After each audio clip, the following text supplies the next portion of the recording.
చూస్తే ముఖ్యంగా కోడిగుడ్లో vitamin B12 కానీ, ముఖ్యంగా vitamin A, vitamin E, omega-3 fatty acids ఈ 3, 4 బాగా ఉంటాయి. కానీ ఈ 3, 4 ఉన్నాయి కూడా మొత్తం పస్సంలో ఉంటాయి అన్నమాట.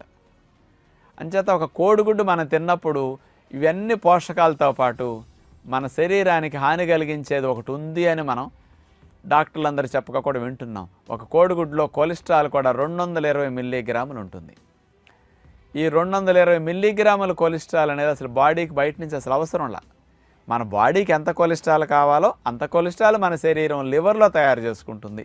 300 మిల్లీగ్రాములు ఒక రోజుకి కావాలి. ఈ 300 మిల్లీగ్రాముల కొలెస్ట్రాల్ లివర్లో తయారై సప్లై అవుతుంది. కాబట్టి బయట నుంచి కొలెస్ట్రాల్ ఉన్న ఆహారాలు మనం తినక్కర్లా. ఒకవేళ బయట నుంచి తిన్నామనుకోండి, లివర్ తయారు చేసేది సరిపోతుంది, బయట నుంచి తిన్నది ఎక్సెస్ అయిపోతుంది. అందుకని ఒక కోడిగుడ్డు ద్వారా